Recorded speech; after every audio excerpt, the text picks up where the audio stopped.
it was just time to really tell a great untold Detroit story, because it kind of covers Detroit at its zenith. Very interesting story. We decided that we were going to make a movie. All right, Rich Rossi with you with Motown Mafia. I'm with Courtney. Louis Stevens. Louis Stevens, Courtney Brown. Courtney Brown Jr. And Alan Al Prophet Bradley. And this is an entrepreneurial, inspirational story too, because again, you know, I'm a real estate retail guy. You know, that's what my skill set is. But I'm a businessman, so I was like, you know, we're gonna do it. You know, sometimes when you got a dream, you won't have all the answers on how you're gonna do what you're gonna do. What made this one unique was not so much the crime, but the intertwining with Detroit's history and the Motown era and kind of the economic decline of Detroit. And it's really the story of a family. And from some perspectives, it's has a happy ending, like you said.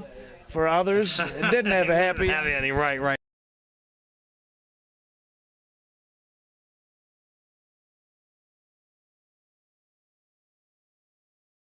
Yeah, and so it was a pleasure, to see us all surviving. Wonderful. We all putting on reading glasses. We all, Five got reading glasses, Tracy got reading glasses, Scott got reading glasses, I got reading story glasses. that needs to be told. So I'm thinking of the basement that you turned me on to, because I end up becoming a part of that basement. Of legends. I call it the $1 billion basement. The basement of legends. Because everybody, so I'm gonna just go through nobody associated that didn't come through that basement. a few names that I did because of you introduced. Obviously, I met Pep in that basement. That's right. Mr. Cooper from across the street. No doubt. We'll let that be. But I'm gonna give him a shout out because we're here anyway. The man was a real hustler. Shout out to brother. Mr. Cooper, brother Peace Pep. and love always to Mr. Cooper. Peace and love. Because he was central. A brother, I think he gone, God rest his soul, Gene Hackman. Love Gene. Gene, if you read, he's mentioned in Pep's book, Bound by Glory, Torn by Greed. But Gene was a hell of a guy, and Gene was doing a lot in that neighborhood. Gene Hackman. Now here's how that fall. Gene was on the other side. Gene worked for Maurice Bell, which was Butch Jones. Butch Jones was his uncle. Yeah. Okay, and Gene worked for Maurice Bell.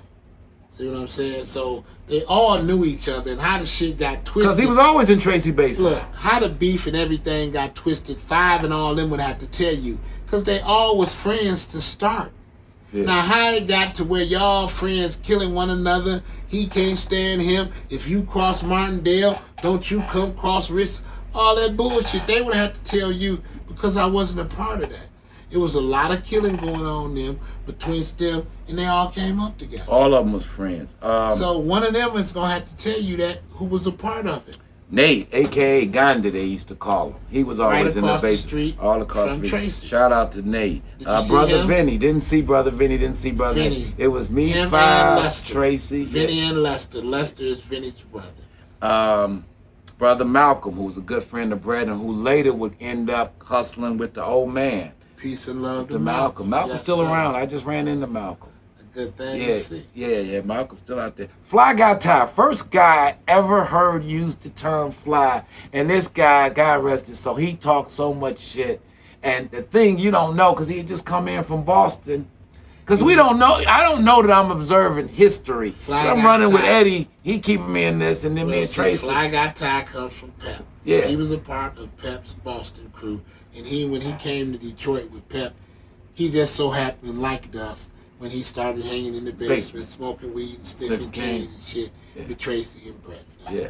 At that point, Brett was in jail, so he came. It was Tracy and all of us. Yeah. So Fly Guy Ty. Fly Guy Ty. God rest his peace. He was early in the crew. Yeah. Early in the crew, and that was what he was saying. I come from Boston. I told the niggas in Boston, I'm from Detroit. I don't care if it's dope game, murder game, whatever. Oh, he could talk some shit.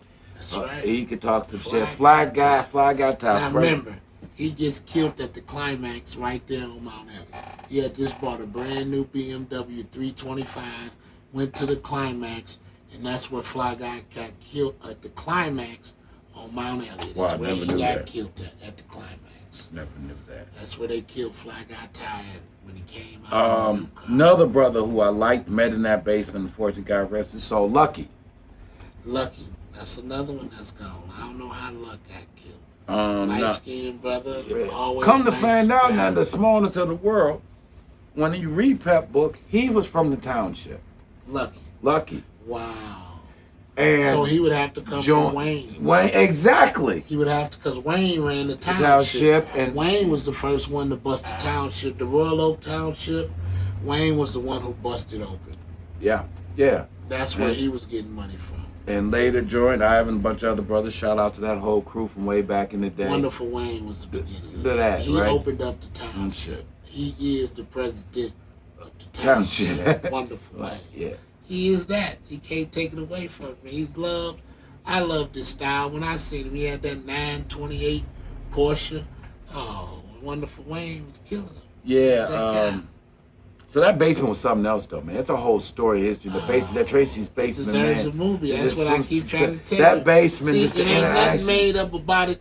This is real live young kids out there about it. I mean, there was millions. When you see out here these movies, you really want to see these young guys. You got pictures of them.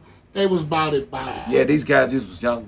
Yeah, you said it. They was for real. They was about it, man. Straight up. If they deserve a movie, what they did was legendary.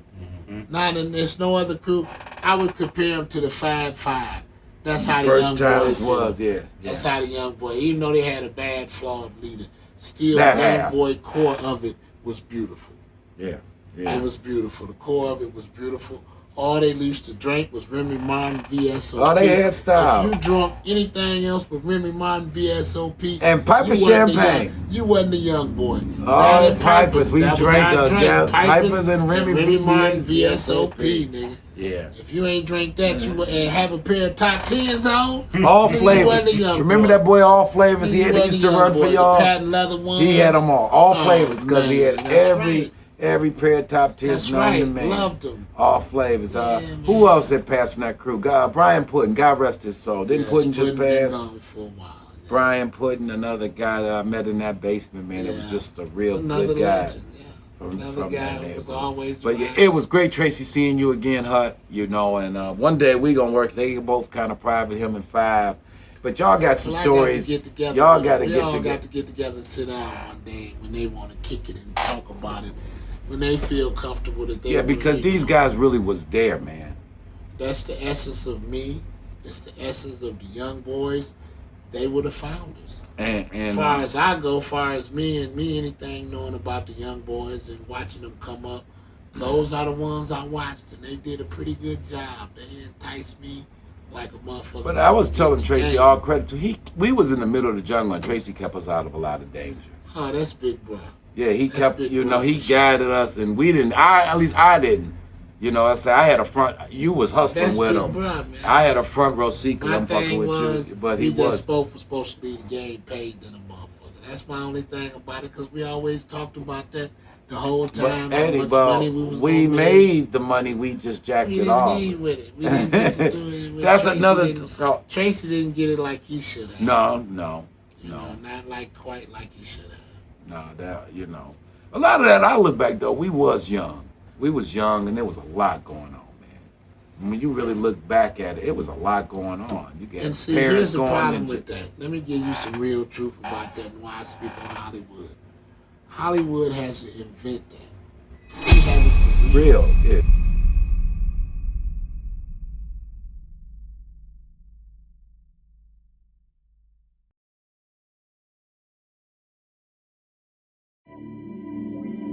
Big Boss Filmworks and Big Boss Books presents Courtney Robert Brown Jr.'s follow-up to the book Motown Mafia. Motown Mafia, big man on campus. My internship was kind of in how the world of international finance and international criminal activities overlap.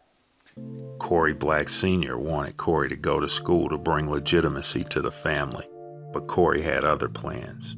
While in college, with the help of his friends and his girlfriend, he starts and grows a successful drug operation. 5 minutes later, two agents, now I know they were agents, but at the time I see two guys go to the right, another two guys start walking towards me. They stop at my seat and they go, "Grab your bags, DEA, come with us." Needless to say, this is not the fun part of being an intern. Corey finds himself conflicted with his responsibility to running the family business and his obligation to his college studies.